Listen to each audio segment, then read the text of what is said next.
Well, in the last few days, we have seen dramatic shifts in the conflict in the Middle East. From the U.S. bombing Iranian nuclear sites to retaliation from Tehran to now a shaky ceasefire. So what comes next? Well, earlier, my colleague Kim Parley spoke with Roman Schweitzer, Managing Director at the TD Cowen Washington Research Group. She asked him if this had the potential to become a prolonged situation. I don't think it'll be prolonged. I have said it would be short. Believe it or not, when when Donald Trump won the election in November, and since I have suggested there would be regime change in Iran over the next 18 months. So we're, about a half a year into that ticking clock. I don't think the Iranian regime can remain as it is right now without substantial intervention, particularly from Russia or China. Iran is the weakest, probably at the weakest it has been since the 1979 revolution. Its proxy allies are in no condition to stand up. The Trump administration had put on a maximum pressure campaign in terms of oil sanctions. So I really do think this comes to a head, although it's just really unclear what that means. Does that mean a change in the revolutionary government itself, either with the Ayatollah or an IRGC coup, or the Crown Prince coming back due to some popular uprising or some grassroots movement? So really the range of options is over, but I think the government of Iran as we see it today, or the status quo in the Middle East as we understand it today, is going to change pretty shortly. You mentioned Russia and China, and I wanted to ask that too, but when we think about, and you're in the job of thinking about second, third order derivatives and how things play out, what impact does this have on geopolitics on a wider level? Massive. Truly massive. And I mean, I really do, maybe this isn't on par with the fall of the Berlin Wall, but this would be sort of one of the seismic shifts in the Middle East, in quite some time. And what I mean by that is, Iran has been I think the U.S. government would say a leading fomenter of trouble in the Middle East, and that really you would see a whole range of possibilities in terms of the Abraham Accords, perhaps some sort of satisfactory settlement of the Palestinian dilemma in Gaza, as well as a whole range of issues. Now, I mean, the Iranian foreign minister is in Russia right now, meeting with Vladimir Putin for meetings, or he has been, and how that plays out will be quite significant. I think Russia has a vested interest in keeping Iran one of its clients and suppliers of missiles and drones in its campaign against Ukraine. There's certainly a vested interest in propping up the Iranian government as it exists today. And China has made a significant investment in trying to encroach more into the Middle East, whether that's with Iran or whether that's with the Saudi government or other GCC countries.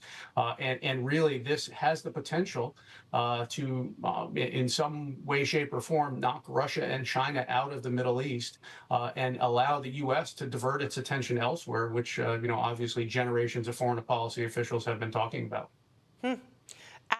I want to shift gears a bit just in terms of defense spending. I know anyone who knows you, Roman, knows you are a prolific publisher and writer of much information that is changing on a minute-by-minute basis. But you do talk quite a bit about budgeting, where defense spending is going.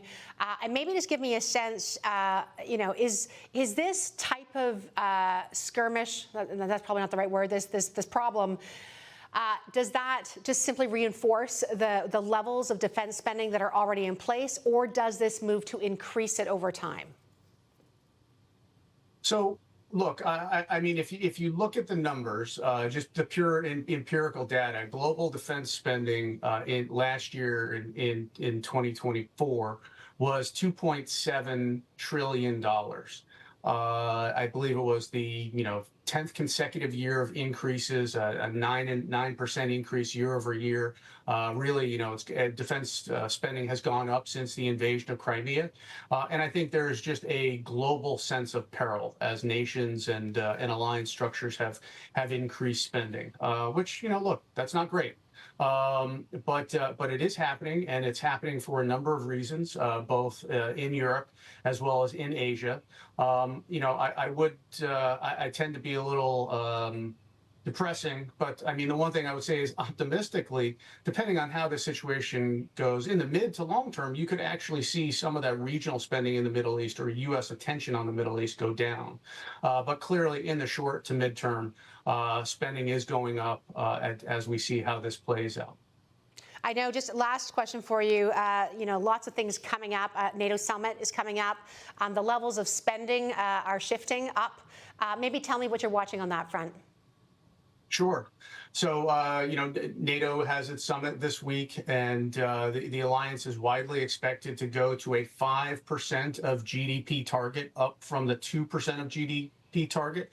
Within that, there's a little bit of a wrinkle. 3.5% would be the new sort of target for hardware, and then 1.5% for defense-related equipment or services and things like that. So some of the alliance members have talked about how they might be able to meet that more aggressive 5% by spending it either domestically or on salaries or construction of domestic infrastructure and things like that.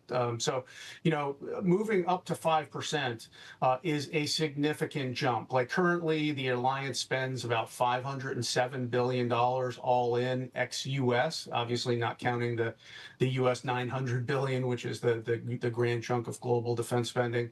But that would move up to about $1.3 billion. So we're talking about an increase of somewhere in the neighborhood of $750 billion to increase to get to that 5% level. Of course, that's not going to happen overnight, and it's probably not going to happen for all the countries in the alliance. Notably, Spain is likely going to be given a caveat in this. I really question how well that's going to sit with the rest of the alliance members if 31 of 32 countries promise to go to 5%.